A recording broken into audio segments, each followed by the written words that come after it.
Hello everyone, welcome to Mithila slash life. আপনাদের এই ফলগুলো কিন্তু আগেই দেখিয়েছিলাম। এই চুকুইগুলো শুকিয়ে আমি চা বানিয়ে নিয়েছি, তো সেটাই আজকে আমি চা বানিয়ে দেখছি যে কেমন লাগে।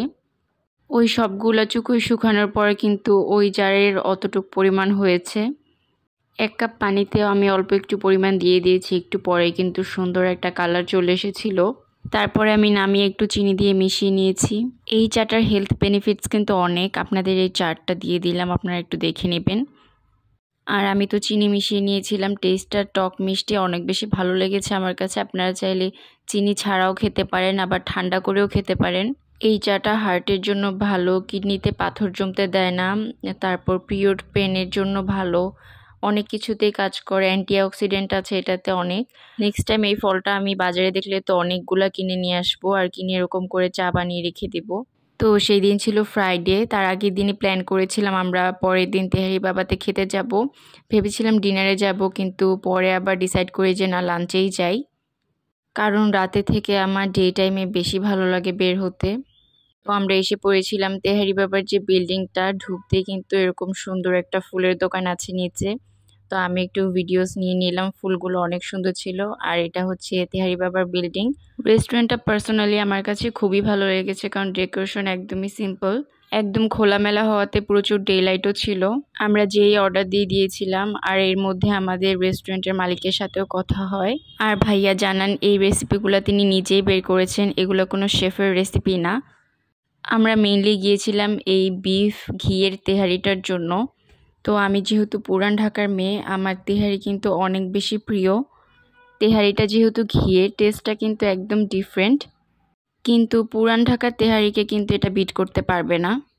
আমার কাছে খেয়ে মনে হলো ঘিয়ের থেকে সরিষার তেলের তেহারি বেশি মজা, যেহেতু আমি অনেক অনেক তেহারি খেয়েছি আর আমি পুরান ঢাকার মেয়ে। আরহাম বেবি কিন্তু মাশাল্লাহ তেহারিটা আবার অনেক বেশি পছন্দ করেছিল। তারপরে আমি অর্ডার করেছিলাম বিফ খিচুড়ি। এই খিচুড়ির বিফটা এত নরম, একদম হাত দিয়ে ধরলেই কিন্তু খুলে যাচ্ছিল। এই বিফ খিচুড়িটা কিন্তু তাদের একদম বেস্ট, তাদের মানে তেহারি থেকেও এই বিফ খিচুড়িটা অনেক বেশি মজার। তো খাওয়ার পরে যখন ভাইয়া জিজ্ঞাসা করছিল যে কেমন লেগেছে খাবার, তখন আমি তার কাছেও বলেছিলাম যে আপনাদের তেহারিটা থেকে কিন্তু খিচুড়িটা বেশি মজা। তারপরে আমি নিয়েছিলাম কালাভুনা আর পোলাও। কালাভুনার টেস্টটাও কিন্তু অনেক বেশি ভালো। এই কালাভুনাটা খাওয়ার সময় আমি ভাবছিলাম এটার সাথে যদি ডাল আর ভাত হতো তাহলে আমার কাছে বেশি ভালো লাগতো।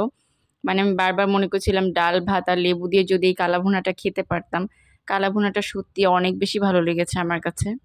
আর সবচেয়ে বড় কথা হচ্ছে তাদের খাবারের কোয়ালিটি খুবই ভালো। আর ভাইয়া বলছিল তাদের হাঁসের মাংস আর লেটকা খিচুড়ি নাকি অনেক বেশি মজা। তো নেক্সট টাইম এসে আমি অবশ্যই ওই লেটকা খিচুড়ি আর হাঁসের মাংস ট্রাই করব। আর আসার সময় ভাইয়ার সাথে কথা হলো, ভাইয়া কিন্তু পার্সোনালি যে সবার কাছে খোঁজ নেয় খাবার কেমন হয়েছে। আর এইখানে স্টাফসদের বিহেভিয়ার অনেক বেশি ভালো।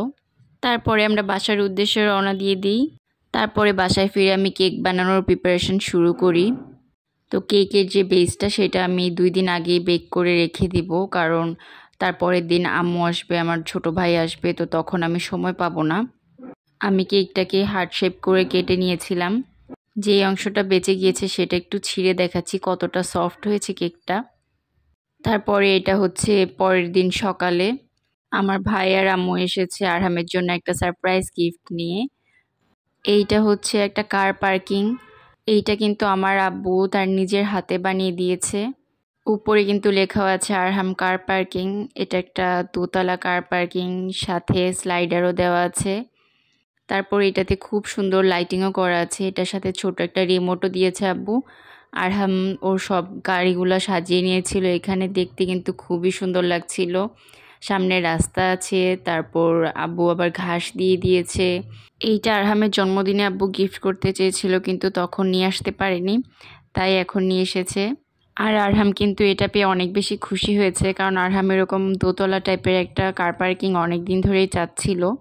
তো সেই দিন সন্ধ্যায় হঠাৎ করে ডিসাইড করি পিঠা বানাবো, কারণ আমি আবার পিঠার যে এই আটাটা করে চালের গুঁড়ি দিয়ে সেটা করতে পারি না। তো আম্মু এসেছে, ভাবলাম যে পিঠা বানাই। এই নারিকেল পুলিটা আমার অনেক বেশি ফেভারেট। এই পিঠাটা কিন্তু আমিই বানাচ্ছিলাম। আমি কিন্তু অনেক ভালো পিঠা বানাতে পারি, কিন্তু আটাটা যে সিদ্ধ করে আমি সেটা করতে পারি না।